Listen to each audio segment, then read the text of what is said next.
Hi, guys, and welcome to Sci-Fi-Vision for September 15th. Scarlet just popped in. Hi, Scarlet. Hello. Hello. I had to watch the first 5 minutes of this one over again. I love the opening. Yeah, the opening's great. I love it too. Tonight we have the 6th episode of season 2 of Wednesday, Woe Thyself. And as we said last week, this is like I think my favorite episode. I really love Me it. too. So we'll be talking about this. Everybody, please make sure that you like and subscribe if you haven't, and hype the video if you see that option. And we do have Fandom access tomorrow at 10 Eastern. And Wednesday, of course, we have Alien Earth at 11. 11. I had to think. Yeah, 11.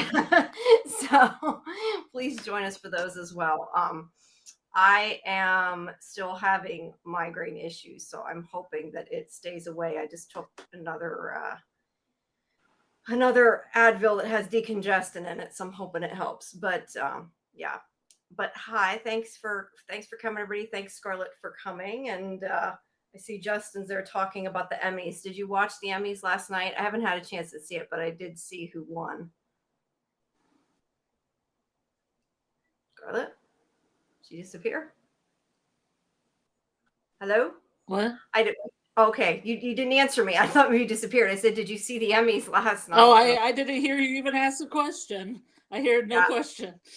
I don't know. The Karen I know last night was having trouble with StreamYard, so it could be StreamYard. I didn't watch it, but I did see that Trammell and Britt won for Severance. Oh, so at least yeah, the Emmys. Yeah, on the Emmys. So that's something, I guess. I'm sorry, I was just looking at this chameleon because I've never seen this chameleon before for some reason. Yeah, I never noticed it either. She's got a lot of colorful stuff on her side of the room, huh?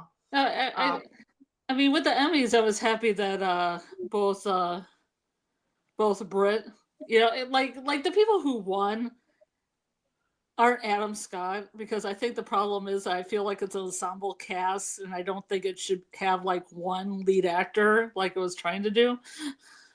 Yeah, like maybe they should have all been up for supporting, maybe. I don't know. No, I mean, because two people that were Adam Scott won. Oh, you mean so technically it was like he won. Yeah, I guess that's true. No, but, what I mean is that because he has 2 roles. No. I don't know what you mean then. No, I mean that they were hyping up, like on the podcast and everything, that Adam Scott was the male lead. He was the show. He was the main character. He was it. And the 2 people that won were not Adam Scott. So I hope it goes back to the ensemble cast that I had in the first season, because I like the first season a lot better than the second season. And maybe through them winning Emmys, they'll understand that these characters need to be more in the forefront than just Adam Scott. Okay, that makes sense. Sorry. My brain is fuzzy because of that. That's okay. I mean, it's just because it's centered around him having relationships with what I would call 3 women in the whole season and stuff like that. And it's like, I would have rather heard other people's stories, and I really think that Helly had a huge story to tell, and I think she was really cheated on in the second season. Yeah, they did focus a lot on the relationship stuff this season. I'll give you that. Not mention Dixon. Dixon didn't get nominated. Yeah, unfortunately she did not. But there was, I mean, granted, it is a big ensemble. It's a lot of people to get in there to nominate, but at least they won something for the show. But I was kind of surprised they only won 2, considering they were like the Pit and Adolescence. I haven't seen the Pit nor Adolescence, so I have no idea. Yeah, no, those are the ones that swap up. Yeah, well, they must. I mean, I guess a lot of people like them. I don't know. I haven't seen them, so I don't even know how the Emmys work, because a couple of the Emmys only had 2 nominations, and like one had 7 and one had 5. I don't know. I have no clue. I didn't realize one of them had only 2. I thought they had to have like a certain minimum, but I don't know. Maybe it depends how many are available at that time that like were done in that time period. But I think you have to nominate yourself too. You have to pay to nominate yourself. Yeah, I've heard a lot of times they do have to pay to put their name in, and so some people don't, and it kind of depends. I don't know. I don't know a lot about it. I didn't watch it. I want to go back and watch them at least win, but I did not watch it, so I don't know. And Justin, we would love to have Britt on. You can go tell her that. Well, see, Helly's like my favorite character, and the way that season 1 ended, you thought that it was going to be like all her, like her fighting herself and everything, and it didn't end up being that way. Yeah, that's true. That's fair. That's fair. Yeah, You it know, was a but in lot. the inside world, you know, and I thought the outside world would be more like season 1 and have more things going on. But that's a whole other show. Yeah, it is. No, I know what you mean. Yeah, it's still a good show though, and I'm at least glad that that some of them won and they got some wins, so that's good. All right, so let's But get once these they out. won nothing. Yeah, well, Wednesday unfortunately was not nominated, was it? I don't think it was nominated for anything, was it? I don't know, maybe the creative Emmys. I mean, sometimes they throw in some creative enemies, creative Emmys. Yeah. But they didn't do that this time. Like best, I guess they did have best cinematography, kind of like with the best directors, but yeah, I know a lot of times the ones that do get nominated and win are the more popular shows, but yeah. Wednesday's popular, so I don't know. But it's also streaming, so so well, I don't. Netflix gets nominated for a bunch of stuff. Yeah, I don't know. If we were in charge of them, I'm sure a lot of different people would be nominated. I mean, she presented. Jenna Ortega presented. She had this really cool dress that had like these kind of like straps that came down of gems. Did you see it? I saw a picture. I saw a picture of it. It was cool. Yeah, it looks cool. All right. Well, hopefully, you know, that means at least that. Severance got a while till it comes. I was gonna say hopefully at least it got a couple seasons, but. Yeah, but no From nominations, no Yellow Jackets nominations. No, although From doesn't surprise me just because it's more of like a cult following. It's not like mainstream popularity necessarily. And I don't know if MGM got any nominations. I don't know. I would have had to look at the whole list, but it Yellowstone. Yellowstone's Paramount, I think, isn't it? Oh, that's Paramount. I'm sorry. Yeah. I was trying to think of like strong shows that I don't know. From's their strongest show. Yeah, the different networks get nominated depending a lot of sometimes that makes a difference. I don't know. Anyway. what we do in the shows was nominated for 2 as well, and I was cheering for them, but I knew they weren't going to get it. Yeah. Well, I don't know. I haven't watched the ones that won. Like I said, I haven't seen The Pit or Adolescence either, so I'll have to see if I like it. I don't know. But next year maybe, who knows? But at least Severance is coming back. That's the good thing, right? Yeah. All right. Well, I'm not trying. I just want to kind of get going because I'm afraid that my headache is going to knock That's fine. me out. I'm sorry if I gave you a headache by trying to explain Adam Scott. No, it's not that. I just want to get through it, and I'm afraid if it gets too bad before we're done, I might not get to. I kind of started petering out last night before we got done, and I was like pushing through it, and I prefer not to do that because I made it way worse doing that. Yeah. So understood. All right. So we start out in this obvious flashback with lots of color, and we have no clue what's going on. I didn't know it was a flashback at the time. No, I didn't know it was either. I remember watching it, and it was like, what the hell? Did I miss something? What the fuck is going on? She's obviously under a spell. Yeah, I love it though. And I do think that both Jenna Ortega and I don't know her name offhand. Yeah, Emma Myers. I think they both did like really great jobs on this episode. Yeah. I easily bought into it being each other when they did it. So I think they did a good job. Yeah, I was glad that they had an Enid and a Wednesday focused episode because they really hadn't been. Yeah, it was nice to see an episode focused on their friendship, but I think maybe they understand a little bit better now to what's going on. Hey Doc, sorry, I was looking to see. But yeah, she comes out and she's Enid even. I noticed how I didn't notice it the first time, but like Enid put like little clips in her hair, like little color. She's got color going everywhere. She really went all out. She's having fun with it, and and then we don't get to see yet the reaction really that she get, like her reaction, other than she's just happy because we don't know what's going on. And then we get 16 hours, 36 minutes earlier, quite specific, which I'm assuming is just because they only have so long to save their lives, you know. But we get to find out what happened.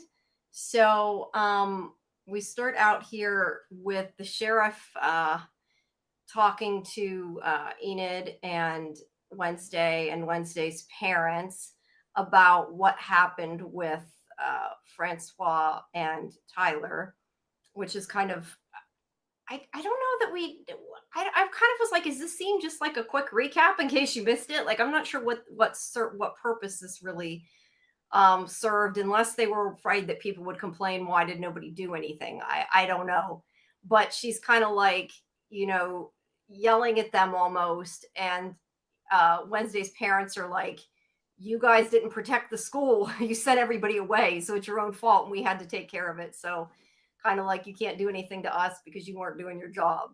And the fact that Dort makes a curfew to try to supposedly make things better. I don't know if Dort knows what the hell he's doing anyway, but yeah, they had to take care of it. And the point of this also is that Morticia says that Francois and Tyler are leaving Jericho, or so the mother has said, if we can believe that. Which obviously we know we can't, but she's believing it since a mother told her that, which is kind of a little lame. She believed it, but it is what it is. But Wednesday and Enid are not really, at least Enid's not really happy with Wednesday. I don't know Wednesday's annoyed at her, but they're kind of not getting along the best at this point. But she didn't like her meddling in it. Yeah, and she's worried she's going to die too, obviously, which Enid still doesn't know yet. All right, so he says there's going to be a curfew, and if they break the curfew, they won't get to go to the gala. And of course, Wednesday doesn't care, but Enid does. Then we go to Principal Weems again, talking to Wednesday privately, and her slow clap where she's like, congratulations, you not only freed one hide, but both of them. Like, she knows that she screwed up more than she had before. And Wednesday's still trying to get her psychic ability back. And this is where Weems tells her that it's to do with her family bond, her strength of her psychic abilities, and that she has to make up with her mother. And of course, she doesn't want to hear that. So she once again just kind of ignores her and doesn't. Yeah, she's trying to help her, and she's not responding. So it's not really doing any good. And this is why Wednesday keeps screwing things up, because she won't. I mean, I'm assuming because she won't listen to anything Weems says, and maybe she, maybe she knows what she's saying. We don't know, but yeah, I don't know. Did you think there was any chance that Wednesday would actually listen to her? Probably not. Yeah, it's a very unfortunate spirit guide she has. Yeah, it is. But saying she has to, be close to her mother is not what Wednesday wants to hear. That's for sure. But she does see that Orloff, and I got a picture there somewhere here, that Orloff is there. And she asks him about, she asks him about Isaac. Well, no, first she asked about Francois. Did he know her? And he said that she was Francois Knight then. And she wasn't interested in science, but her brother Isaac was, who we know is the zombie, is Slurp. But they don't know that yet. Only it seemed last week like Morticia and Gomez knew who he was, but they didn't really go figuring it out. Yeah. Episode. Yeah, they didn't get to that yet. But yeah, he says that it's Francois's brother, and that Isaac was close to Stonehurst when she asks. He says that that he built him a lab in Yago Tower. Why is it like all this stuff was going on in the tower and nobody ever mentions it or knows that it was up there? It's like there was an aviary, and now there was a lab. But yeah, they could have somebody come in there and attend that tower. Yeah, they could have just went up there and did everything, but I guess they got rid of it. But the point is that he does say Isaac died. Nobody really knows how, and he goes into the whole story about the skull tree. And of course, because Wednesday Smart immediately realizes what happened and that Pugsley did it, because she runs to him right away, which I like that it didn't take her long to figure out what was going on. And so she goes to see her brother, and she's like, they're trying to sell homework and stuff. And she's basically like, what did you do? Not too happy with him. And he says that he did see Isaac. He helped him get away at the Dia de los Muertos party thing. And he's like, don't tell Dad. I think he's probably going to find out. But she tells him that his sentimentality will kind of, be the ruin of him, because obviously we know that Wednesday is not emotional, and he is more so. But he does tell her that he dropped the picture of patient, I forget what the number is, patient 187 or something like that, which was Francois, because he doesn't know. 1038? 138? Okay, I couldn't remember. Something. But anyway, it's clear that Isaac is going after her, and that's where he's headed. So she's got like another clue, because he did tell her that, at least. So that was helpful, even if they don't know why yet. And then we go to Tyler and his mother. What did you think about this whole scene? Because I was really surprised that his mother was not very nice to him. I mean, she slapped him. She's basically like, I'm your master, you'll do what I say. I didn't really expect that. I don't know what I expected, but it wasn't that. You think that's part of the hide going through? Maybe. I tend to think it's just who she is, but I mean, I could be wrong, I guess. But... I just feel he had two lousy parents.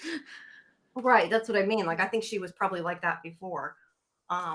She wasn't a nice mother. Whether she was abusive, I don't know, but she obviously does not seem to, I don't want to say she doesn't care about Tyler. I mean, she does, but she's not showing it in the way she should be. And she's kind of like, oh, just babying him. I'll make you pancakes. Everything will be fine. But she's got him chained up, so she doesn't trust him.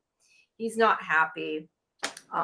Yeah, she slaps him, which was not good for him. But yeah, so she's not getting along with him so well right now. And then we have Enid, who is talking to Bruno. And he gets another call from his quote unquote mother. His mother, really yes. Mother, which we find out later. But she gets caught in the room by Capri, because she says, boys aren't allowed alone in the dorm room. He shouldn't be there. But she gets a call about the curfew, and she's like, you have to get, there's a curfew now, or you can't go to the gala. And you need to, she talks to her about, she thinks she's an alpha, because she asks her about her wolfing out at the end of the last episode, because we saw it, and she tells her that her theory is she's an alpha. And Enid is worried because alphas end up being alone, or at least that's what she's heard. Yeah, that's weird. Yeah, that is actually in wolf packs, the alpha would be the head of the pack. Yeah, it's very strange that they describe alphas the way that they do, but a lot of it could just be, like she says, misinformation. Yeah. And she's just like, we control it, you'll be safe, we just have to figure out how to take care of it, and you need to go to the looping cages at night, because I guess that means she can turn now at any time. I don't know, at any moon, I guess, or at least at any time. Yeah, any time. Yeah. It could have been just a lone wolf. That would have made more sense. That would have made more sense, yeah. Because she does say that the first time she turned was during a blood moon, but yeah, apparently it doesn't have to be a full moon now. So she just blood moon would be like a special moon that would probably denote the alphaness. Yeah, or at least the possibility of an late bloomer. Too. Yeah, late bloomers. Yeah, so she could be an alpha, which at this point we don't know much more than what Capri said. We don't really know anything more than Capri said right there.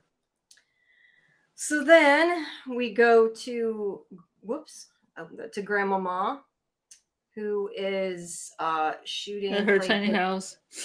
Her tiny mansion. Her tiny house with a tiny garden. Yeah, I know, right? That's cool. They do have really great sets. I'd love to visit a set like that, because I'm guessing that's probably a real castle. Where they were shooting in Ireland this season. Ireland? Okay, I couldn't remember. I knew it was one country in the UK. I just couldn't remember where.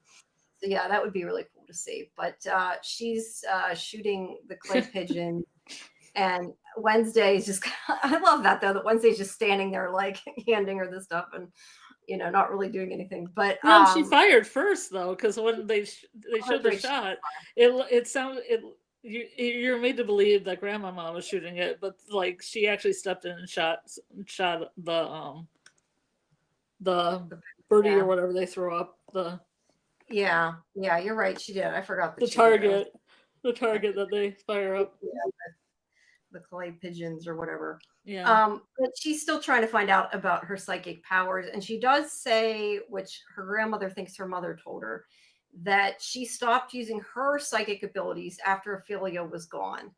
That's when she stopped using them. So I have to wonder, if that's the case, do you think that her grandmother is affected by Ophelia, even though she says she isn't and pretends she isn't? I kind of feel like she is, because otherwise, why would that stop her from suddenly using her abilities unless there was a reason, right? Yeah, I don't know about the whole Ophelia thing, how that fits in. I don't know. I Wasn't just thought she missing for like 30 years? You think they would be searching for her or trying? I don't know. That confused me, and I'm trying to. I don't know which scenes in which episodes, so I don't want to say the wrong thing. Yeah. But, yeah, I think she had. I thought. Well, up to this point, we know next to nothing about Ophelia. Except that she was missing for 30 years. Right. I thought that she was supposed to be in Willow Hill, but maybe I'm mixing up. I thought that Morticia said she was in Willow Hill or something. I think that we were led to believe that she might be there, but then that was Francois instead. Yeah, I guess that's true. Yeah. I don't know, but she's been gone, and her grandmother acts like she don't care. I just wonder if the fact that she doesn't use her ability means she does. And maybe she like it's, maybe something happened that scared her into not using it. Maybe it's just pain. I don't know. It just makes me wonder. But we really don't know. But she does tell her that she needs to find out about Francois and what's going on. And this is where she tells her about Rosaline Rotwood, who was a teacher at Nevermore and a Raven, like they both are. And that her parents right now are staying at the cottage. That's that cottage that they went into that they changed around. That was all pink from Thornhill, but Thornhill, yeah. Thornhill. Okay, sorry. Okay. I was mixing up the different names, but anyway, so that's where her parents are staying, and she says, that this teacher had really strong psychic abilities, and that if you go to her gravestone in the cemetery and read the inscription on it, that you'll get temporary psychic sight. So she won't help if you're a Raven. If you're a Raven, right? Yeah. So you won't get your own powers back, but you'll at least get temporary sight. Now, Raven then doesn't necessarily mean psychic, right? It just is. No, because Morticia's a dove. Right. And what I've gotten from it is that the psychic things that Morticia has are more of a positive outlook, and the Ravens are more negative. Like they would see somebody dying, whereas the dove would see something that was better, something that isn't as scary. Okay, but it does have to do with psychic ability, though. That's what I was trying to understand. That have to do with like her classification or whatever of what she can do. All right, that's what I wondered. So it sounds then like that power then runs, like all the women in her family, I guess, have that power, where the men have electrical. I guess, have the electrical power. Yeah, except for Gomez, because it like passed over Gomez for some reason. Yeah, passed over Gomez. Speaking of, did you see that Fred Armisen, is that how you say his name? They're doing a Fester spinoff. I'm assuming you saw that. Of course they are. Yeah, well, that'll be cool. It could be cool anyway. We'll have to wait and see, but I think it could be cool. No, it's funny. I mean, I can't remember what movie commentary I was listening to, but they said that Fred Armisen would always call up constantly to find out if he could get a bit in any movie that like people put on. That's funny. And I think it's funny. Not that he isn't talented, but I think it's funny that he just keeps calling people and he annoys them into giving them like little jobs.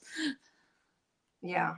Well, hey, he got on it, right? So I just wonder how many times he came up to Tim Burton. He's like, we could have a Fester show. How about a Fester show? Can we work on a Fester spinoff? True. Yeah, I don't know. I didn't hear that, but that's funny. But it worked. I mean, if he's got a spin-off, it sounds like I mean, I think it'd probably be good.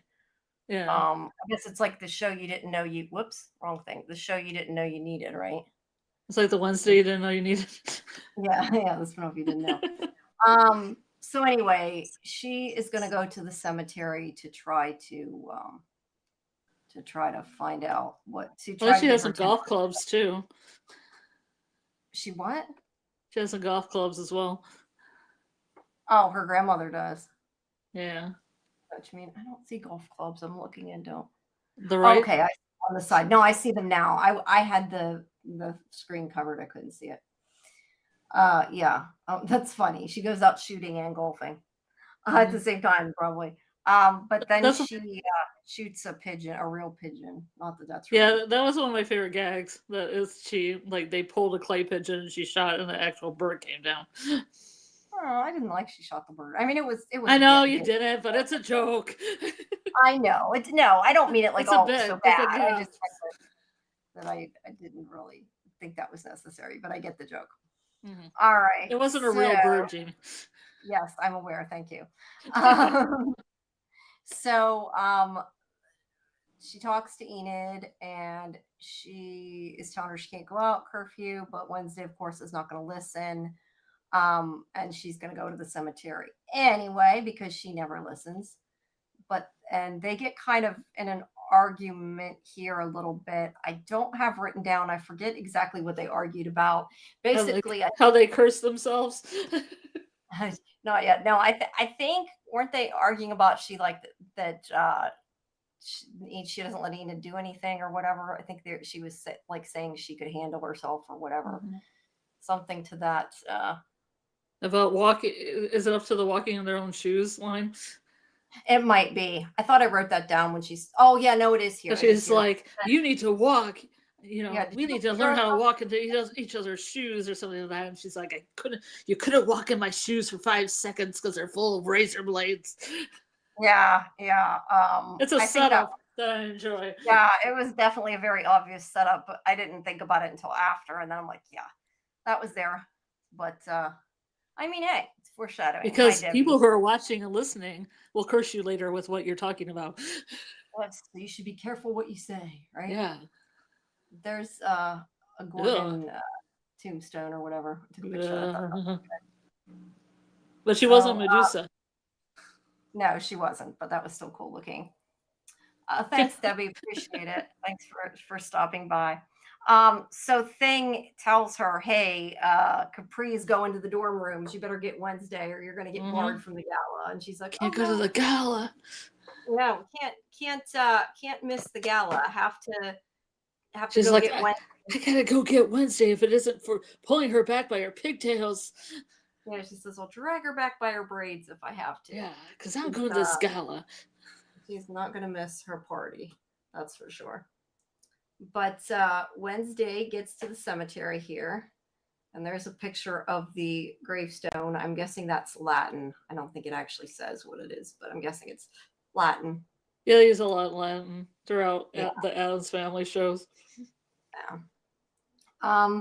But it says that should your gaze be broken with the raven, that a deadly trick I will play. And there's the raven statue there on top of the gravestone.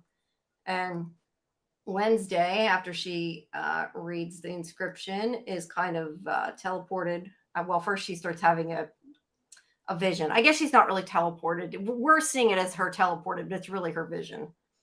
Yes, her vision. And she sees Lady Rotwood, who is obviously Lady Gaga, who is in it for all of 2 minutes. I was really disappointed we didn't get very much of Lady Gaga. You're disappointed that she wasn't Ophelia? Because I was for certain she was going to be Ophelia. Yeah, I thought she would be too. I really did. Some people have some theories of who's going to play her. We won't talk about yet, but yeah, it would have been nice if she was in it a little bit more. But she's a ghost who looks like she's dressed like a bride to me. I mean, I don't know if she's supposed to be, but she sure looks like a bride to me. The ghost of the most. Yeah. Well, she's seeing her, and she's seeing her in the the cottage too. It's because later when Enid goes into that room, I'm pretty sure that is the room she's seeing her in. But she tells her that calls Wednesday a raven whose wings have been clipped. And she's not happy she's there, but Wednesday tells her grandmother told her to go there. And she makes a comment, which I thought was really interesting, that her grandmother, at one point anyway, craved a family and fell in love. Yep. Which we know at some point she had Morticia, so that's not. And Ophelia. Yeah, and Ophelia. So it's not super surprising, I guess, to find out that she was married, but to find out that, that doesn't necessarily say she's married. This is a family. I'm assuming she was married.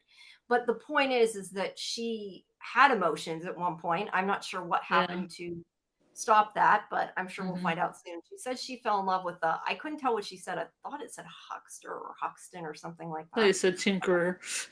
I was going to say, I wasn't sure if Huckster. that was probably somebody broke her heart. Yeah, I wasn't sure if that was the person's name or their group or what, but anyway. She does. Sorry, what? His name was Hustler? Yeah, maybe. Yeah, apparently her grandmother did have emotions before, which, she makes a point of saying Wednesday doesn't, because everybody notices that. And I'm guessing as the story goes on, Wednesday is going to have to start being more open the way they're pushing the narrative. But she tells her that if she holds her hand over this candle, that she will get temporary sight, but that if she moves her hand while it's burning, that she'll break the raven's gaze and there'll be a price to pay. So basically she has to hold her hand in the fire even though it hurts and not move it, although of course. So this is like a Dune-like thing to do. Put your hand in the box, a pain. Yeah, and we know it's not real, but she has no problem doing it. Well, it wasn't real in Dune either. Okay, that's a good point. So she has no problem doing it, but of course, this is and she starts seeing a couple flashes. She sees Tyler's mother. I'm not sure what else she sees. Nothing that really tells us much of anything. But of course, although they're connected. Yeah, well, yeah. But of course, it's at this point that Enid comes up and pulls Wednesday away. And it's like, no, you broke the gaze. And they pass out. And somehow they wake back up in the dorm. And they have swapped bodies, which is really funny. And I absolutely love. So Wednesday is Enid, and Enid is Wednesday. And there's Enid. This is like Freaky Wednesday instead of Freaky Friday. Yeah, you're right. It's like Freaky Wednesday. They should have named the episode that, but I know they wanted Woe in it. But yeah, they're freaking out. And although Enid or Wednesday isn't completely freaking out, she's like all cool, calm and collected Wednesday she normally is, but in Enid's body. I think they did it great. But yeah, definitely. But only Meme shows up, and my favorite part is when she's like, I feel cold and damp. And then she said, that must be your what'd she say, your normal default setting. She's like, oh, you're hot. It is hot and it's like humid and like. And she's like, I'm hot-blooded. That's the way werewolves run. So yeah, they do not like being in each other's bodies, that's for sure. But Wednesday still can see Weems. Enid cannot. And she will not help her. She won't tell her what to do. She's really not helpful at all. She's kind of like, you got what you deserved, basically. But they agree that they're not going to tell anybody right now what's going on. And they go outside. Let's see. I got a lot of pictures of this because it was funny. Yeah, because they got a lot of motion. Yeah, you don't usually see her act like there very often, but and you normally don't see Enid all like serious. No, you don't. She's all broody and in a bad mood. But Wednesday's all excited, and she like forgets and starts talking to other students. And yeah, nice to them, which Wednesday is not. And I'm surprised Enid at this point wasn't like, or Wednesday as Enid wasn't yelling at her, but she doesn't. She just gets. Well, she told her to go to lunch and sit by herself. Yeah. She's like, no, what is it with my friends? But then, some people called her and she's like, hey, buddies. Yeah, she's like talks about their clothes and everything. I love this for you or something. Yeah, like it's on fire. That's so funny. But Agnes scares the crap out of her because she brings her her morning coffee or whatever it is she brings her. I forget what it is, something to drink. And Enid doesn't know that she's been doing that. Sorry, Agnes is the one that does it. Enid doesn't know that she's been doing that every morning. So she's just kind of like, why are you bothering me? And she decides to get a drink from the Telltale Heart, which she really shouldn't do. And she gets her pretty colorful drink she got before that they all look at her funny when she orders it, which they do. This is my favorite. This is my favorite joke of the whole thing. Yeah, that they bring back more than once. That Agnes because doesn't Agnes say like at the coffee at the Telltale Heart, I guess, over here, like, oh, I thought you were allergic to color, and she's like, oh, that's this goth girl angst. Yeah, which I always thought was goth girl angst too. So the payoff was, was delicious. Yeah, I thought so too. Yeah, I love that. She said it's her loner aesthetic. Yeah. But that is not the case because she starts getting hives, but we don't know that quite yet because first we have this confrontation between Bruno and Enid / Wednesday because I don't think she hears. Is this where she hears it, or is I don't know if this is where she heard what he had to say. I think it's just he tries to surprise her. He tries to surprise her. And she threatens him. And she's like, don't do that again. He's like, I thought you like surprises. And she's like, no, I'll beat you up, basically, is what she says. And tells him not to do it again. And he's like, what the hell just happened? Poor guy has no clue what's going on. He's not that poor of a guy. True. Good point. So Enid starts, as Wednesday starts breaking out in this rash. So funny. It's so funny. It is. She is allergic to color, and she's because they pressed that so much in the first season, because there was even shirts that said I'm allergic to color, and I'm like, oh, that's so funny. That's such a great joke, but she actually is allergic to color. She's allergic to color, yeah. And she ends up running into Morticia, who she says something like, I haven't seen it this bad since Pugsley put color in your mask or something death like mask. That. Colored death mask, yeah. But she gives her some kind of cream, and there's Wednesday. But think she would realize, my daughter is smiling. Why is she smiling? She gives her this cream, and it immediately gets rid of it. And it's made out like stinging nettles and crematorium ash, and Enid's like, ew. Yeah. She says ash scraped from the bottom of the crematorium. Yep. And she also gives her mushroom pills that she says to make sure she takes, that keeps it at bay, that she left her prescription. So she gives it to her. But she uses this time to tell her daughter that she's coming to dinner. I mean, she invites her, but she kind of pushes it because Wednesday's like, oh, I can't. We're not allowed. We have a curfew. And she's like, oh, but I got you special not compensation. You know what I mean? Special permission. They're pretty much on campus anyway, aren't they? Yeah, well, I guess they had to be in bed in their rooms.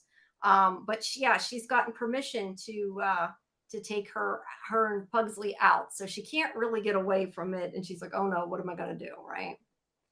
So she kind of got a little screwed. Meanwhile, Wednesday's gone back to the graveyard. She runs into Weems again. Weems has gone back to the great green collared. I like this look the best on her. I do too, and I really wish they'd explain the belt. It's cool. It looks a little Wicked, like she'd be in the musical Wicked. Yeah, it looks like a ring, lips, a lock, eye, and is that a nose? Looks like a nose. See no evil, smell no evil, taste no evil. Maybe. I don't know. Yeah, it looks like nose, eyes, lips, ring. A ring. It looks like a ring. Yeah, it looks like a ring and a lock. I don't know. But at any rate, she is kind of you're an idiot. And she doesn't say that outright, but that's what she This is what the spirit guide is for. Yeah, this is what it's for. And she says that this happened before to other ravens that switched bodies, and that they died within 24 hours. So she's like, well, look at that. You'll be responsible for Enid's death after all, and your own. Yep. So she's really baiting her, but not being helpful. And Wednesday's not too happy about that. So then we go to Isaac here, who goes back to his family home, and there is an underground bunker, I guess you could say, under the doghouse, and he goes down into it while Tyler has apparently made up with his mother because he's eating the pancakes now instead of being upset. Everything's great. I'm sure it's great in this household. Well, Everything's fine. He didn't like she was babying him earlier, but I guess her slap works. So yeah, they're eating, and he's eating, and Isaac comes in, and she doesn't believe it's him at first, but Isaac starts telling her this story about when they were kids, and so she believes him pretty quickly who he is, and then she tells Tyler it's her nephew. What did you think about that? I was reading this article that a lot of people thought that they were very oddly close. I thought they were married originally, and then I thought, okay, now they're brother and sister, but they are kind of like familiar. Yeah, they're maybe a little too familiar. They definitely seem to be more than brother and sister potentially. It is weird. It's definitely weird. I don't know whether they were or whether they were meant to be, but a lot of people took it that way, and it is really weird. So I'm kind of curious about that. But I'm also curious what other people thought. I don't know. I had read it that people thought that, but I didn't know. I hadn't heard anybody mention it. But she starts coughing up blood, which she was doing earlier, except she didn't tell Tyler. And Tyler finds out that it's because she's a hide. That basically because they transform, they don't get to live a long life. And Isaac's plan all along, what he was trying to do 30 years ago was to remove the hide from her so she could become normal, and that would heal her. Now, did you feel like later in the episode, I felt like Tyler was surprised that was what he was doing? And I don't know if he just didn't pick up on what he was saying the whole time, or if he just didn't like that he called when he was trying it for the second time? Yeah, whenever he says like about her curse, he's like, it's not a curse, I feel free. And it's like, well, he's been telling you all along that's what he's planning to do. Did you not pick up on that? So I don't know. I thought that was a little strange. But yeah. He wants to take her powers away, make her human. Which I also have to kind of question, like, she says that transforming is what makes them not live a long life. Like, couldn't they just not transform? I mean, can't they like get a better rein on their emotions, take some drugs and not transform, for lack of a better, that's not the way to describe it, but you know what I mean? Like, get some, meds and try not to get upset. Go to therapy. Yeah, go to therapy, learn to control your anger. But his whole idea is, instead, I'm going to take this out of you, which was why Stonehurst stole it in the first place, because he wanted to take the powers from the Outcasts and give it to normies. So that was why he had tried to change it.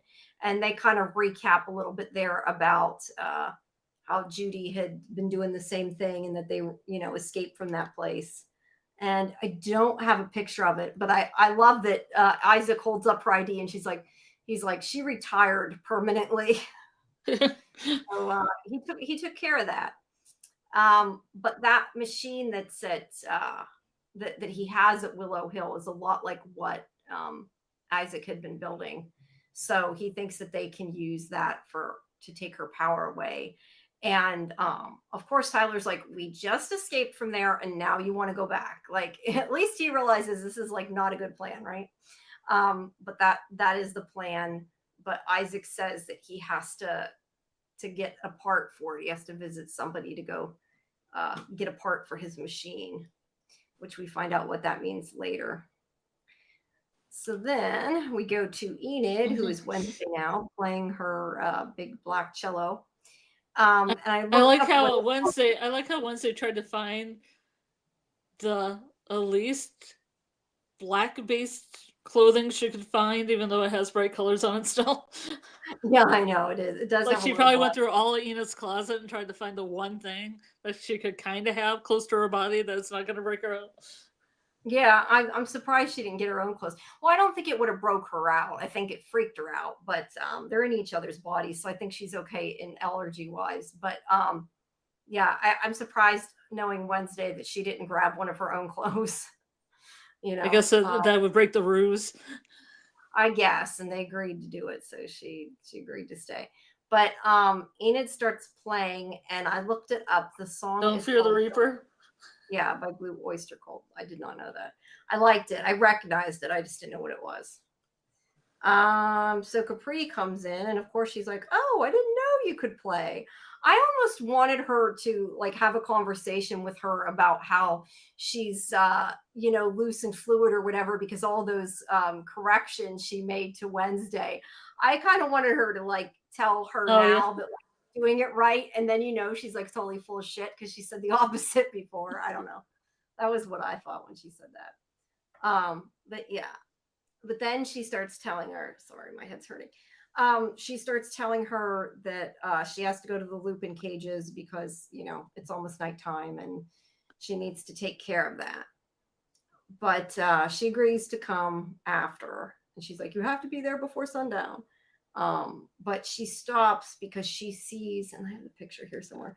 She sees the picture in the office in her, well, I guess it's her office, her music room, not her office, of the painting of Rosalind Watwood, Lady Gaga. I see they probably actually like hired somebody to paint that, which is like really cool, right? That they have this painting. She never looks like she has feet. She does not have feet. Yeah, it does look like she doesn't have feet. You're right. It's the way they. Because then she was floating before, and it didn't look like she had feet. Well, before she was a ghost, I think she didn't have feet because she was a ghost. Now I don't know. Maybe just a part of the painting that's not perfect. I don't know. But you're right. It does look like she doesn't the way they did it. But she does ask her about it, and she says that she taught music in that room, and I think she says something about the cottage, and so that's why Wednesday immediately goes back to her family cottage, or not family cottage, sorry, the school's cottage where her parents are, and she sneaks into the back room. I did not notice that picture. I don't know if you can see it because of the raven, but there's a picture, a painting of Gomez on the wall. Yes. I did not notice that. That's awesome. I love that. So she sneaks. I also like that she has to hold on to the wall a certain way as it swings around. Yeah. She's feeling for the secret room. But she gets into the secret room, and she happens to find Morticia's writings of her romance book. I wrote down the book that was written there that was published already was called Kisses and Coffins. I tried to write down what it says on the manuscript there. It says The Tombstone Tango by Barbara Day. So she knows that Morticia is pretending to be this author in order to write a manuscript, publish a book, romance. Morticia's romantic. She's definitely not like her daughter. I like the fact, this is the second thing I liked about this. I like the fact that Morticia writes romance novels in her spare time. Yeah, it's funny. They got a lot of really funny, just little things like that in the show that aren't necessarily important, but they're funny. So the statue kind of comes to life there, and Rotwood is like, says something like, you must be willing to die in this borrowed skin, and makes some kind of, I don't know if it was supposed to be a clue, a threat, not entirely sure. But she then says that they need to uncover all the secrets of their deep secrets, basically, of the lives they've stepped into of each other, or they're going to die. They're both going to die at dawn. So that part, I guess, was outright a clue of what they need to do. So at least she's trying to give them a chance, I guess, right? A chance not to die anyway. And then Morticia catches her, and she's like, I didn't know you were a writer, or something like that. And she tells her she's keeping it from Wednesday and asks her not to tell her. And it's like, that this is somewhere going to come back around to my deep dark secrets. Yeah, romance writing. I don't think she does in the episode, does she? Because I'm thinking at some point Wednesday's going to say something to her, and I want to see it. But yeah, she pretended that she told her don't tell Wednesday. And you didn't get a picture of any of those romance novels. like the covers? I thought I did. I didn't. Just the manuscript. That's why I said it was "Kisses in the Coffin" was the name of the book. Paranormal fantasy. Yeah, it is. Paranormal romance. Romantasy. Yeah. I like paranormal romances. Those are actually the kind of books I usually read when I get stuff from the library. So she thinks that Wednesday put her up to coming, and kind of yells at her a little bit. But she says, you know, she'll see her at dinner, or no, she says something, I think, about seeing what, doesn't she say something about Wednesday going to dinner? Because I feel like that's how Wednesday knows that she's going to be there. Maybe I'm wrong, but I was thinking she mentioned it. I don't know. But either way, it doesn't matter, because it flips back to Enid as Wednesday talking to Thing, because she's trying to find out I what really she like needs this flyer. for dinner. I do too. Some of your parts we help make you feel whole again. So yeah, it's a meeting for body parts, right? It's in the biology lab, right? Exactly where it should be. Perfect. Everyone is welcome. All are welcome. Doesn't matter if you're a body part, you're still welcome. Oh my gosh, that is so funny. And I know it probably doesn't matter, but I feel like it's also to be funny. It says down there that it's Wednesdays. Wednesdays at 6, hosted by Professor Orloff, and it's confidential. Nevermore Academy. So yeah, Thing is like not really able to help too much, because he's intending to go to this meeting. Support group, and of course, you know, Enid's happy that he's going to this, that he's got somebody to talk to, so she's not too upset about that. And then we go to, there's another picture of her talking to him. I'm trying to figure out what to do. Oh, I know what I skipped. She looks at the manuscript. Yep. And yeah, that's the important part. She says, like, and I didn't write down what Evelyn, I think it's Evelyn. She finds the book, and she I like the fact that Wednesday's name is Viper in this novel. I know, right? Viper. She's put Enid in it, and her thinly veiled disguise is Evelyn. And she's like, oh, she wrote about me. Well, I can find out. I think she read the manuscript originally to find out more about what she needed to know for dinner. But then she found out like that Wednesday didn't write her in the most flattering light. Yeah, so she was looking for an altruistic reason originally, but then she's like, oh, I want to see what she wrote about me. And then she sees a really nasty description of her, which most of isn't untrue. She says that she's trend chasing and has a rainbow addiction, and I forget what else. She basically says that she's like, that kind of stuff is important to her, which it is to Enid. But she also says that she's feeble and requires Viper's pity and protection. So yeah, that was a little mean of Wednesday. I mean, Wednesday was trying to protect her, but Enid is not feeble. Whether Wednesday really thought it when she wrote it, or Wednesday's just Wednesday, probably more likely. Yeah. You know, she probably wrote everybody nasty. This is why when you write books, you don't put your friends in them, right? Unless you make them all people, because people get upset. So she says something like that she's gonna, I don't know exactly what she says, but she says something like she'll show her an assault. And she says, it's under her breath, she says it says something like in color or something to that effect. And then we flip to the flash forward of when she comes down dancing, and everybody's like, what the into that Pink Black song. The Kumbaya. Yeah. Kumbaya, or whatever it's called, by I have written down here what it's called. Blackpink. Kumbaya. Yeah. And so she comes out. I lost where it was at here. Hold on. So she comes out singing and dancing, and she finds she also left the pills in the desk. I noticed she put the pills back in the desk before. I like the fact that she hugged that one girl, and that one girl looked at her like, "What are you doing to me?" Yeah, like, who are you? Why are you doing this? But before she came out, she threw the pills in the desk. So I guess she was going to get sick again, but she thought she could handle it. I don't know. And she starts getting a rash again, like really bad. And she's like, oh no. Like, oh no, what am I going to do? And Wednesday sees her and just has this death stare, like, oh my God, you did not just do that.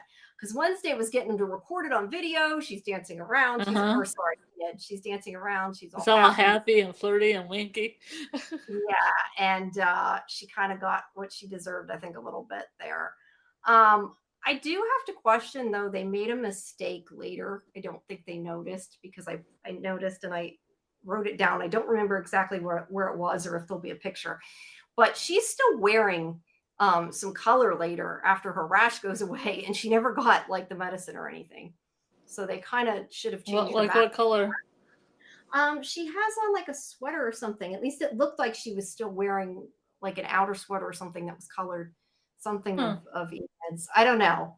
Maybe I got a picture, but I'll have to see it when it comes up, because I usually think that most of her outfits are white and black. Yeah. And I thought I marked it somewhere. Well, I'll see as we go. White and black and gray are colors. Yes, they are, but they're not rainbow colors, so it's okay, I guess. Oh, okay. I don't know. But yeah. Just neutrals. Because she can sit around brown too, so neutrals are probably fine. Like a wood dusk. I think she usually wears dark red lipstick too, doesn't she?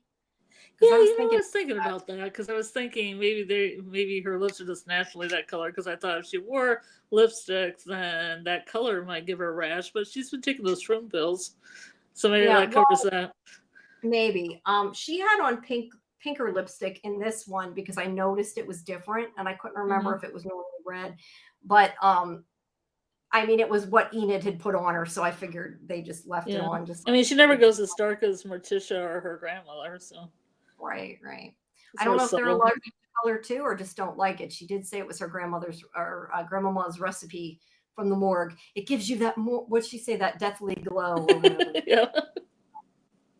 But yeah. So then Wednesday, as Enid catches Bruno talking to who's clearly his girlfriend with what he's saying. In Filipino. In Filipino and Tagalog. I guess it's called pronounced Tagalog. And she knows what he's saying. And look, I know she's mad at Enid right now, but I also feel like she's mad for Enid right at this point. Like I don't blame her what she didn't hear. I don't think it was only to hurt Enid. I think it was also she was mad for her. He's a jerk. Yeah, he's a douche. And she says because she repeats back what he said to his mother about liking her lips or whatever. And he's like, you know Tagalog? And she says, yes, I learned it from my Filipino fencing instructor, along with how to castrate with a bolo knife. They kind of skipped over that. He didn't get scared. I expected him to. But she's threatening him. And then Capri comes up and is like, you got to get back to the Lupin cages. So she kind of gets derailed in her discussion with him, but she does break up with him, and he's not too happy, but she tells him off. There's her death stare. And of course, Agnes was listening in this whole time, as she tends to do, in order to probably use the information later, I guess, is probably her point. So then back at the dorm, she must have, I guess now when she came back, she probably used the pills. So maybe she did use them. But I don't know. At one point, I swear she has a colored sweater on later. I'll have to see where it was. Oh, I'll have to see. But yeah, she's back. I mean, she's sitting on all that color. I mean, she get her hands off that bed. Yeah, that's true. Yeah, if she's allergic to it, she shouldn't be able to sit on that bedspread, lay on that bedspread, but she does. They're kind of ignoring those little things that they shouldn't. Well, she already dosed herself on mushroom pills, I think. But I guess it's okay. But still, I kind of feel like they should have, I don't know, played it a little bit longer than they did. But that's okay. So she is better now, and she's watching videos on Enid's cell phone. And Agnes comes in, and like she tells her the phone's Enid's when she asks. And she makes a comment about Enid going to the Lupin cages. And Enid, as Wednesday, is kind of like, why? It's not a full moon. So she didn't even, I guess, know. I thought she had known at this point that she was sending her there. I guess I misremembered when Capri said that to her, because I thought she had already told her she had to go there every night. But maybe I was wrong. I don't know. And maybe she only told Wednesday. I don't know. Did you get that? I can't remember, quite honestly. Okay, no, I just wondered because I was kind of surprised that she was surprised, like, why is she at the looping cages? She shouldn't be there. It's not a full moon. But she does tell her also about Enid breaking up with her boyfriend, and she's like, oh no. And she lets slip though that she's trying to save her because she says that if Enid knew you were trying to keep her from dying, she might have something to howl about. So Enid is automatically upset because she knows that Wednesday lied to her. But, you know, you would think that it would make her, I don't know, I thought it would make her be a little less upset to know that Wednesday was only doing it because she wanted to protect her. But she's, I guess, mad she lied to her. And then Agnes starts saying all this stuff about how Enid's the problem and she needs to get rid of Enid because she's there ready to be her best friend. And I wasn't entirely sure during this conversation if Agnes had already figured it out and was kind of testing her to see what she said, or if she truly is just being bitchy because she don't like Enid. I don't know. I wasn't sure. Did you feel any specific way about that? I don't know. You think that people begin slowly to figure it out because of all the pink wearing and all the things that are kind of wacky and weird. That are all Enid things that Enid does. So yeah. Or Enid suddenly knows the tag along. You know, stuff like that. No, I mean that too many weird things altogether. There is a lot of weird things altogether. That I could have maybe bought because also Bruno doesn't know her necessarily. I mean, this can't be the first time that two people have switched bodies at Nevermore. Yeah, but they may have hidden it. But yeah, they didn't. We know that the other two Ravens did before. But either way, she says all these nasty things about Enid, and then Enid, as Wednesday, is getting really upset and she kicks her out. And she says that you're just a loser that I use when it's convenient. And I wish that you would stay invisible forever. So she was pretty harsh. But the sad thing is that she's not wrong. I mean, that's what Wednesday does. Wednesday doesn't like her. She does use her. So yeah, I thought that was really, really harsh. And she kind of goes off crying because she's upset. So I don't blame her. And it looks like for a moment, I feel like Enid felt a little bad for what she did. Not bad enough, but I think she felt a little bad for what she did. So Agnes goes to the body part support group because it said everyone welcome, and she's like, I'm not a body part. Well, she's got body parts. She's got body parts. She just got them all together. Attached to her. They're all attached, yeah. And he's like, that's okay. It's for everyone. And he wants her to tell, you know, what's wrong. And she says that she thought when she came to Nevermore, she would finally be seen and have friends, but she feels like she's invisible. And so he tells her, you know, we're there for you. And then did you get a shot of the eyeballs that were on the chair? Because I love those eyeballs. I made sure I did. Okay, great. But he tells her, you know, we're here for you. And then we also find out that Thing, this is the important part. Now, have you seen the whole season yet? No. Okay. I haven't seen beyond this episode. Okay. I won't say anything. I just was curious if you had. But anyway, Thing doesn't know where he's from. And he doesn't have a memory of how he got to the Addams family. And where the rest of his parts are and everything. The only thing he has is that signet ring, which we saw earlier in the season. It was in that dollhouse thingy she made him, that Enid made him. So I'm assuming all these body parts are from people, and they just weren't generated body parts. They're just body parts.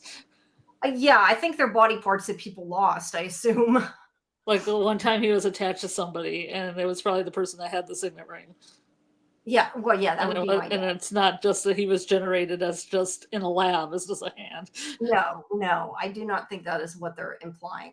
I'm not sure why the body parts are alive here. Maybe it's because those people had, you know, were outcasts. I don't know. I don't know why it's alive. I guess we have to. That's the main question. I love these eyeballs, though. I do too. I was thinking of Octo Eye, so I had to take a picture of the eyes there. Oh yeah, it's like the robotic version of Octo Eye. It is. They got their own little wheelchair, I guess you could call it. I don't know. Yeah, I like how they roll around. It's really cool. Yeah, I don't know. This whole scene, I found it equal parts disturbing and hilarious. I kind of felt both ways. Here's another picture. It shows the leg. Well, this is one of my favorite parts of the series, definitely. Yeah.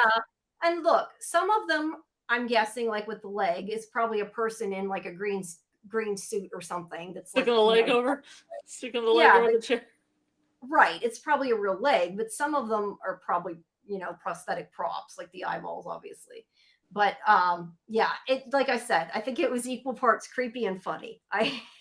So is somebody running around without two eyes, but still running around as a person that needs to find their eyes? Do we know anybody on the show that's like both eyes? Well, they have those faceless people. Oh yeah, maybe they lost them. I don't remember. I gotta rewatch season 1 because I don't remember about those faceless people. What that's about? Yeah. So then we go to dinner, and they are having roadkill roast pie of possum. Oh yeah. With a hint of raccoon to add the woodsy flavor. It is Wednesday's favorite. That looks like a little mini foot. I don't know what that is. It does look like a little foot. I don't know what the hell it's supposed to be, or if it just looks like a foot because we can see the other scene. It makes you think of it. I don't know. But Wednesday's got the head of this roadkill thing. It's yeah. Sorry, I feel like I'm missing. It's not. It's gross. Whatever it is. Hold on. But yeah, she is. Enid is not impressed and does not want to eat this shit. But this is her favorite, so what's she gonna do? We don't know. And then there's this whole thing where Morticia's saying that she knows that both of her children lied. And I love that Pugsley to his dad is like, I thought you said it was a life skill, lying. And he's like, for politics and jury duty. I was like, don't lie to us. That was so funny. But he does admit that he let Isaac go free when they were at that haunted place or whatever that he saw him. And now he's going to get his punishment, which he's excited about.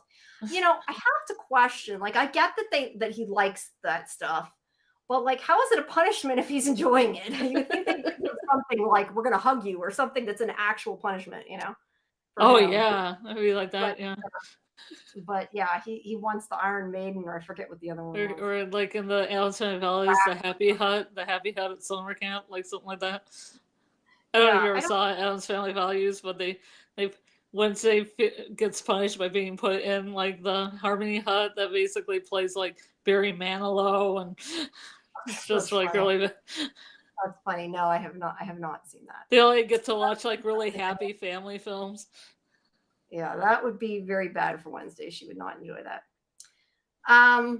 So anyway, he leaves, and then his father takes him away.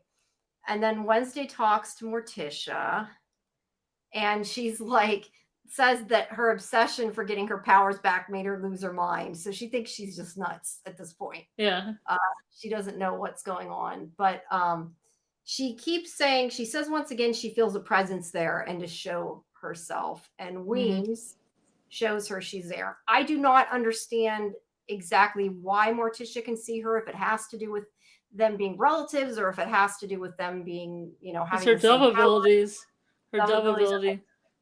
That's what I kind of figured it might be. But she does tell her basically that her grandmother told her to go to the grave and they switch bodies and they got to get back. And she's like, we can't do anything about it. And, Enid's in the Lupin cages. They gotta take care of it before dawn. And she's like, is that you, Enid? And she's like, yeah. That was cute. I thought that was cute. So yeah, she's scared, and they gotta figure out what they're gonna do. And then we have Isaac here, who's looking more and more human every day. And he goes to see Professor Orloff because he needs his part for his machine.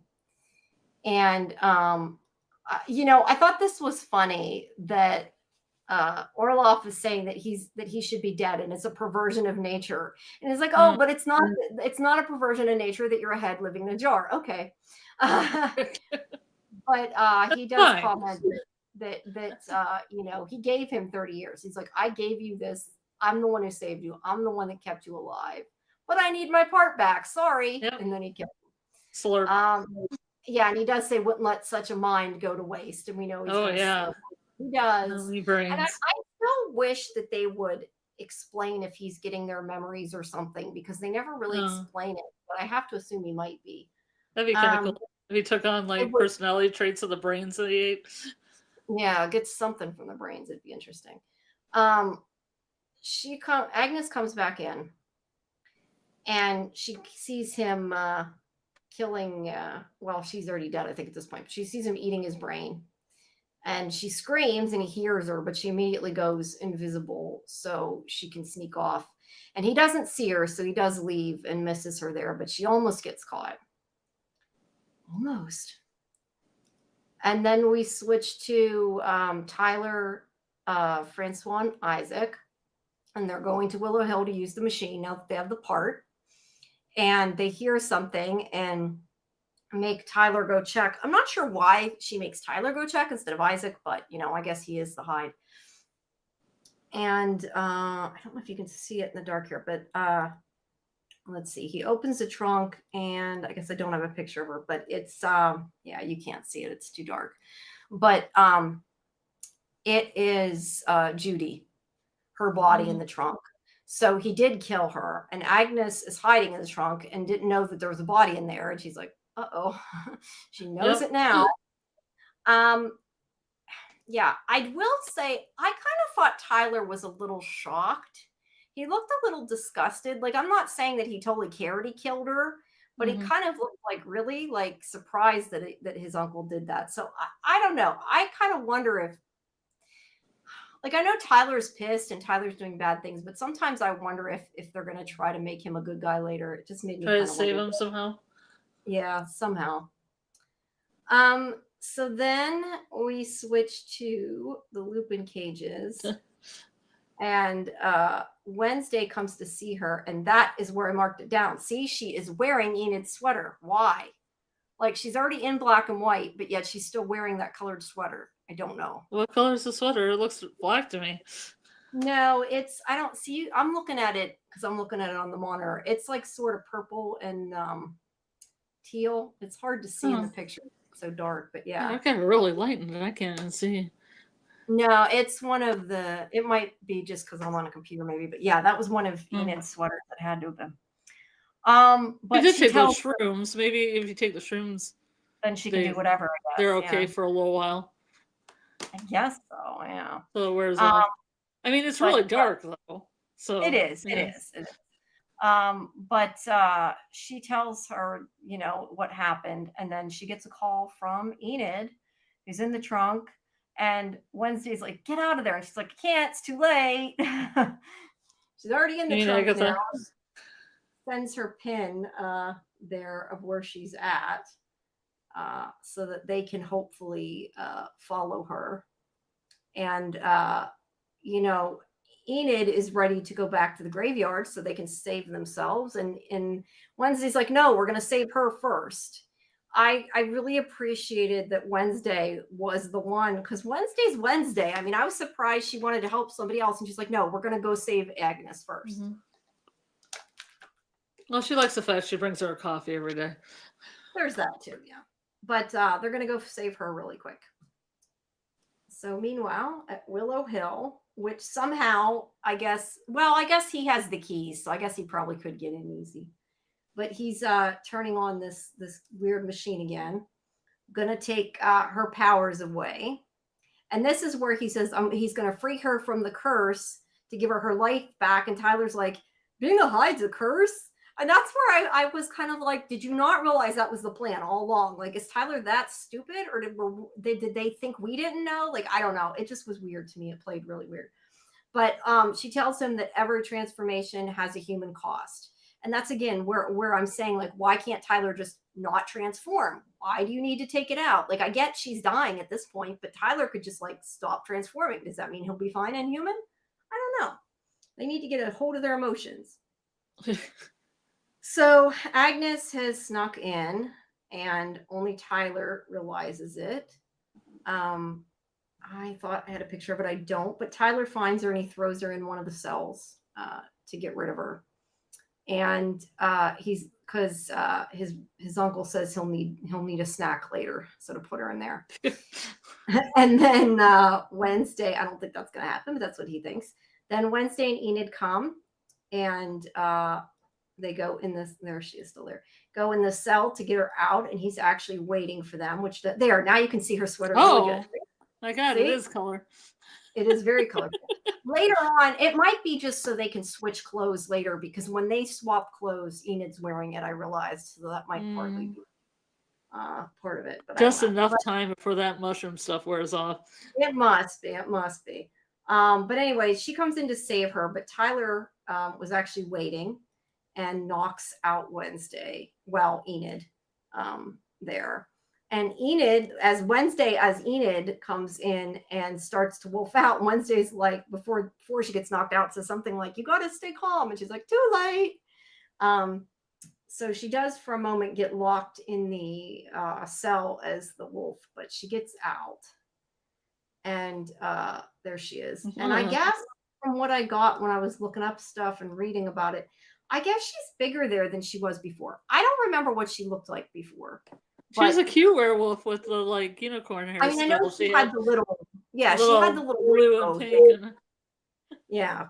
She was smaller, definitely. Cup, but I didn't know she was smaller. So I guess they're implying the teeth either. The teeth. Alpha. Yeah. Okay, because I couldn't remember. I remembered the hair puff, but that was all I remembered. So yeah, I guess it's showing she is an alpha. I don't know. It's bigger and better. But maybe it's also because Wednesday's in her. I mean, maybe it's like Wednesday's maybe. in because it's all black to me. Like that more looks to me like what a Wednesday would look you might be right. I honestly don't know. Yeah, it could be both of them. Yeah, it's a good theory though. Thank you. That looks so fake. It just the way. I'm sorry, just the angle. Like I know it was probably like 1 frame long, right? But like the way that arm is holding it's so fake versus all the real werewolves I've seen in real life. I know, but you know what I mean. I just it looks good to me. It's a werewolf. I guess. I don't judge. It's not real. Yeah. But anyway, it grabs Tyler. He's going to transform, and his mother's like, "No, don't." Either way, the experiment gets halted. The machine overloads. Of course, like at every mad scientist lab, everything explodes. Of course. They run out, and not surprisingly, they find the gravestone, and they're going to do it again. But first they have to tell each other their darkest secrets, right? So they tell each other what they've learned about each other. So she walked out, but she's now nicely back in her clothes again. Yep, apparently. Okay. I guess they don't carry clothes with them. I didn't even think about that. They probably normally do rip their clothes, huh? It's like a Buffy the Vampire Slayer thing where Oz had to take off his clothes when he like. Yeah, well, somehow she got them back. It's practical. Yeah, I can kind of ignore that because they do that in a lot of shows, I think, because they forget about it. And because it's just, like you said, yeah, it's not practical.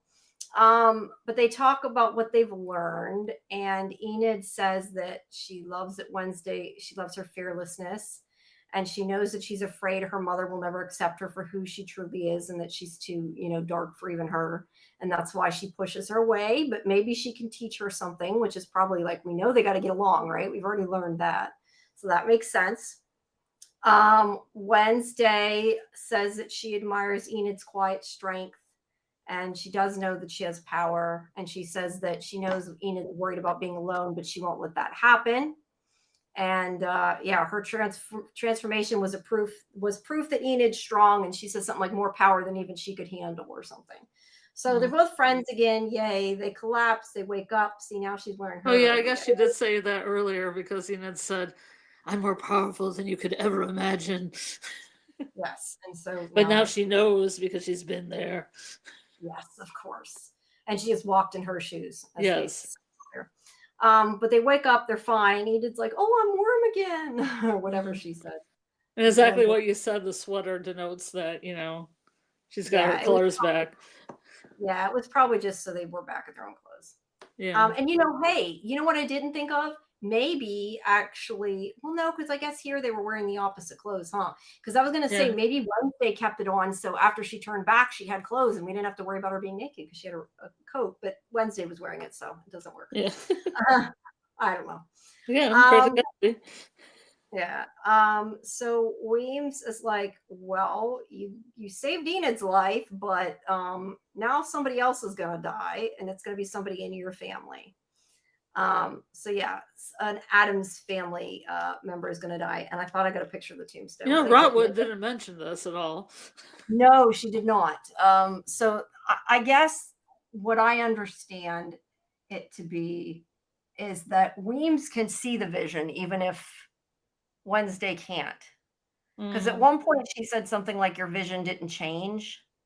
And now she says, somebody else is going to die. And it shows the tombstone of somebody from the Addams family, but the first name's missing. So I guess she can see it even if Wednesday can't. And so, yeah, she's changed the prophecy, whatever you want to call it. And it's still bad. So what is she going to do now? We don't know. And that's where it ends. So yeah, she may have fucked it up worse. So we don't know. But at least she saved Enid. I guess there's that, right? But given the fact that Adam's family's in this is only one Adams that could be knocked off, and that would be Ophelia. Yeah. If there actually is one. Yeah. Or it. Where's it? Could be.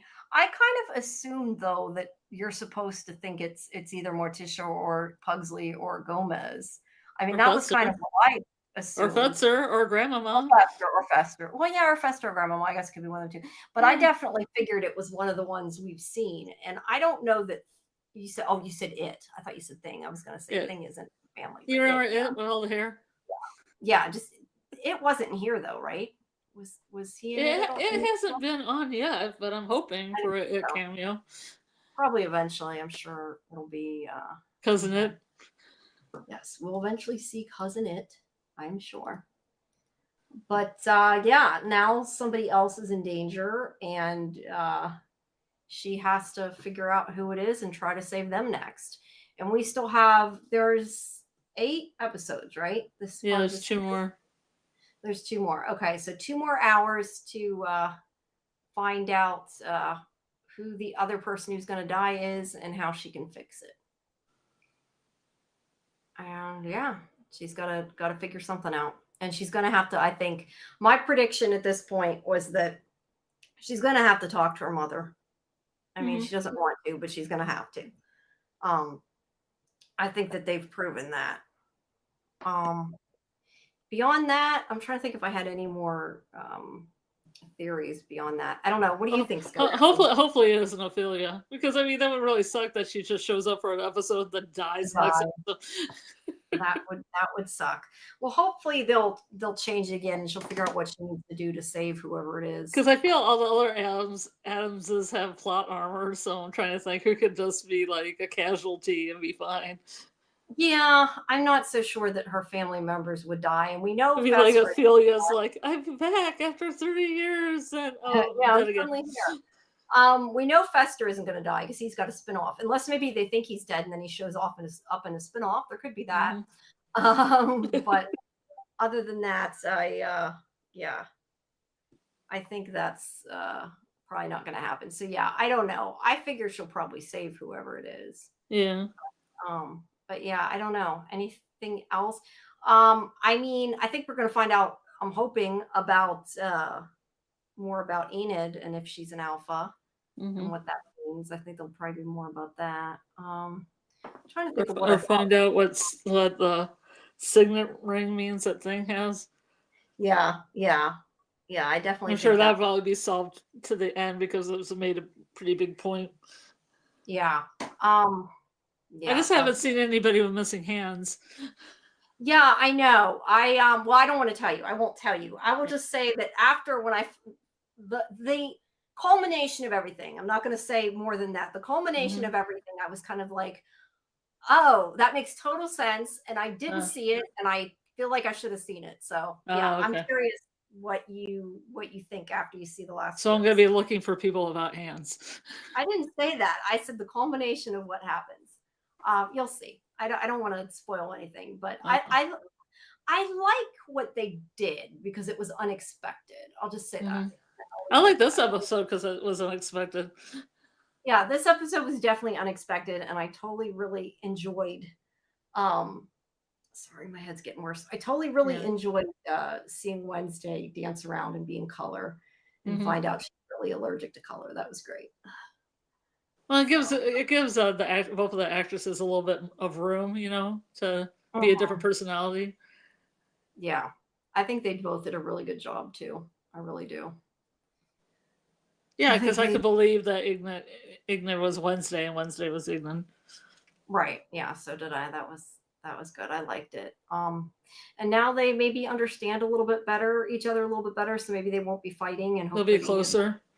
yeah, and hopefully Enid will forgive her for for trying to protect her and everything. And Mm-hmm. no, she really did just want to protect her. I hope for more wolf outs. And more wolf outs. We might get more wolf outs. Very good. All right. Well, I think the chat is kind of gone quiet. I haven't heard from anybody in chat for almost an hour, unless my chat's not updated. Let me double check. No, it is. It is updated. Nobody is chatting. What do you guys think? Is anybody still awake in there? You still Maybe watch? everyone's gonna sleep. Everybody's gotten very quiet. But yeah, I know I was definitely excited. I mean, I told you when I watched these, I just kept watching them. I wanted to see the end, so I Mm-hmm. was definitely excited to see what And happened. plus, I think Capri might be a werewolf as well, as she's gone on about the moon. Yeah, I Maybe thought she'll that wolf that out. Maybe there'll be a Capri wolf out. Hopefully. yeah, I definitely thought that that's what they were saying. I was that to me was never in question that she was a werewolf. At least that's how I took it right away. But that was like Mm-hmm. episodes ago. So yeah, I that's what I thought. Mm-hmm. That she was a werewolf. From But that one thing she said about the full moon at the camping thing, which yeah, I thought was just a sweeping generalization of the students in Nevermore, it, and it not might herself. yeah, it might have been. She's like, my Yeah, hair, my hand, the back of my hand's all hairy. This was a bad idea. yeah, well, who knows? Maybe she'll turn and save them, or maybe she's an alpha. I don't know. Oh, Um, she could be. I mean, how else does she know all this shit, right? That was yeah. kind of what I was wondering. But yeah, I assumed that she's a wolf, but we'll maybe find out for sure. I don't know. Mm-hmm. All right. Well, unless anybody else, either you, if you have something to add, or anybody else has anything to add, I think we've kind of gone through everything. And my head is getting worse and worse. Yeah, it's So fine. I think some of it's like my jaw. Like the more I move my jaw to talk, I think after so long, it just kind of Yeah. irritates me more. So Mm-hmm. yeah, I'm not done. But thank you everybody for coming. Make sure that you tune in tomorrow for Fandom Access. For Karen and AJ, will be talking about Stargate. Sorry, Stargate's better. Star Oh, Trek. they'll be talking Strange, Stargate. I wish they were talking about Stargate. No, Star Trek Strange New Worlds and Invasion. They'll be talking about that tomorrow at 10 Eastern. And then Wednesday at 9 Eastern, we have our watch party. And then at 11, we have the live stream for Alien Earth Xenophiles. So make sure you join us. And yeah, 2 more episodes left of that. And then we have Daryl again on Sunday. Mm-hmm. And hopefully this time we will be on time. We had Uh-oh. some miscommunication and some issues, but Uh-oh. we had to What move it an happened? hour yesterday. There was some miscommunication, but we got it Oh. figured out. We started it. We had to move it an hour later. So, Oh. but yeah, we got it going. So hopefully That's why I asked you if because it said 11:30 on the thumbnail. I no, didn't that know. was just a mistake. I Okay. typed 11:30 probably because, like I said, my head's kind of foggy, and that was Yeah. just Or else I would have shown up at 11:30 and you've been like, what? Why no, didn't you show no. up? You And were I'm totally like, right. And I'm glad you mentioned well, you that. I was probably have seen it too. You've probably been like, oh, 11:30. whoops. No, yeah, no. I put that it was 11 everywhere I posted it. I had it Yeah. wrong on StreamYard, but I fixed it. All right, everybody. Well, please like the video, leave comments of the video outside the chat, subscribe to Sci-Fi-Vision. If you have a hype button, they are able to use it for a week. But if you see it, Mm-hmm. please use it. And yeah, it's all appreciated. And You can we leave will, comments about the Emmys too if you want. yeah, if you want to talk about the Emmys, feel You free didn't watch to the talk. Emmys, huh? No, I didn't. I am going to though. I DVR'd it. I just haven't. Oh, I okay. got some Because they had stuff. this continuous joke about like having a fund for like Boys and Girls Clubs of America that would be taken, $1,000 of it would be taken every time a speech went longer I than don't even 45 know. seconds. Yeah, I heard that about that. I Yeah, had heard I that. don't know if it was really well received. I thought it was kind of funny, but like other people didn't like it at all. Yeah, I kind of wondered how people would feel about it, but And the person that hosted it, I'm like, I don't know this guy. And I asked my boyfriend, do you know who's hosting? He's like, I have never heard of this guy. yeah, I hadn't heard of him either, so I have no clue. But yeah, Yeah. that was kind of, I guess, a running joke. Uh, excuse me, but yeah, I DVR'd it. Well, he's supposed to be Eventually, like the #1 stand-up comedian, and I'm like, huh? I don't watch a lot of comedies or stand-up comedians. I just don't know him. I mean, that's not to say I he's just not a good assumed comedian. he was somebody from Saturday Night Live because Saturday Night Live has turned over people so much that I probably wouldn't know who was even the cast anymore. Yeah, I don't know. I was gonna say he could be. I really wouldn't know, but I mean, I'm sure he's a good comedian, but I don't Yeah. know him, so I don't know. And they kept But yeah, showing Martin Short and Steve Martin. And I thought, oh, they're showing Lorne Michaels, and there's going to be something like they're going to come on stage, and they never did. I never did. Well, maybe they ran out of They didn't time. win either. They were nominated for one Emmy, and they didn't win Yeah, either. I saw Jason Isaacs was nominated too. I didn't even Yeah, and, realize. White Lotus didn't win anything. I was really Yeah, surprised because Mike White usually wins. yeah, no, they did not. Yeah, like Oh, I said, I was surprised the Pit won a lot, but I mean, it's supposed to be good. yeah. As I was telling Kimberly earlier, I generally anymore don't watch medical shows. I find them too depressing. I used to, I just generally don't. Mm-hmm. I think the only medical show I can tolerate is House. I continued to watch through the Yeah, end because I don't really like that stuff either. yeah, Just in well, House general, is but based, House is a little bit more like Sherlock, kind of it like, is. It's based yeah, on it. I think that's why I yeah. probably liked it. But yeah, I started to watch Grey's Anatomy when it was first on, and I just like Mm-hmm. I couldn't take it. It was too sad. I quit watching it. It's not that it wasn't Yeah. good. It was. It's I just got I weird get crap in it when I had a friend of mine that just showed me the weird bits, like Katherine Hagel having sex with a ghost, and yeah. There was some weird bits, the one but person who like apparently died but came back to life but had this whole surreal thing going on when she was dead, and I'm like, is this how the show always is?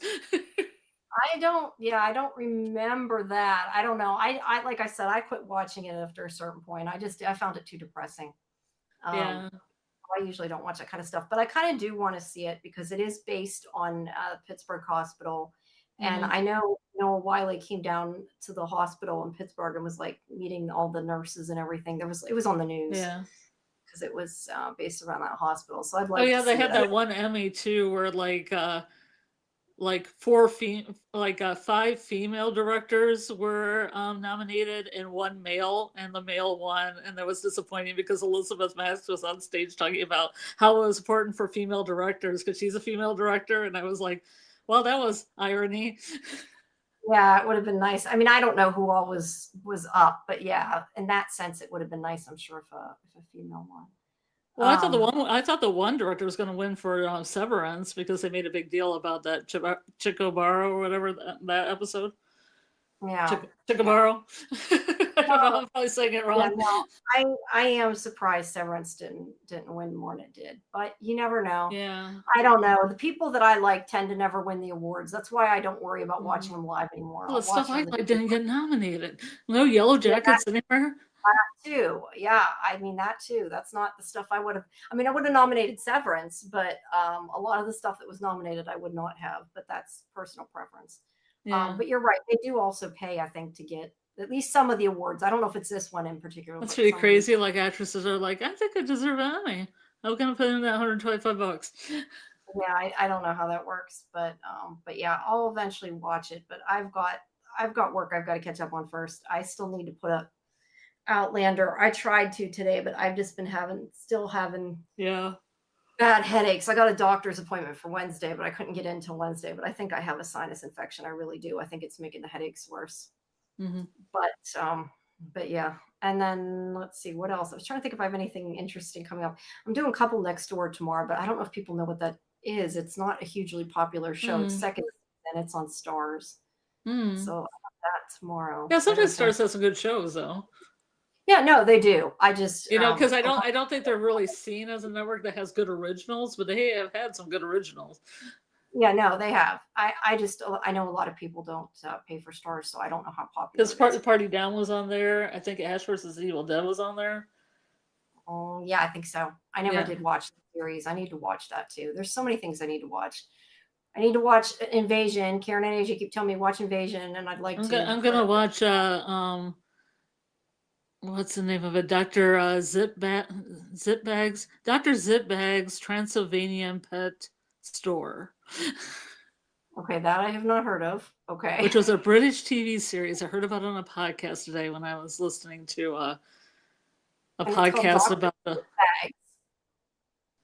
Dr. Zipbags Transylvanian Pet Store. That's interesting. And another one called Demon Headmaster, which is about some school that has a demonic headmaster, and then Julie Jekyll and Harriet Hyde. I have not heard of it. These are all British? They're all British because I was listening to it's an offshoot podcast of Evolution of Horror, and they had somebody on talking about Jekyll. They were talking about like the old classics like Jekyll and Hyde and Invisible Man. And she was like, oh, when I grew up, and she was talking about things she watched as a kid, and I was like, what are these shows? Dr. Zipbag. Never heard of it. I'm looking it up now. Never heard of that. Yeah. I don't know. I watch a lot of British stuff, but not necessarily older stuff, so I wouldn't necessarily heard about it. It's all from the 90s.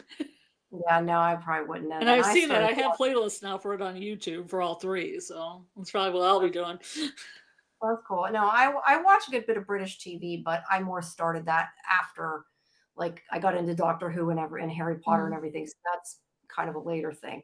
I just kind of binge watched Year of the Rabbit because I like Year of the Rabbit a lot. It has Matt Berry in it. Yeah, that I have not. It's kind of a Victorian era murder mystery show. Yeah, I remember seeing about it and wanting to see it, but I never, like everything else, I never have time. Which reminds me, I don't know if it's Victorian or not, but it just reminded me when you said that. There is a new Frankenstein. I think is it Guillermo del Toro? I don't know. There's a new Frankenstein coming out. Mm-hmm. Yeah, so that might be interesting to have to see.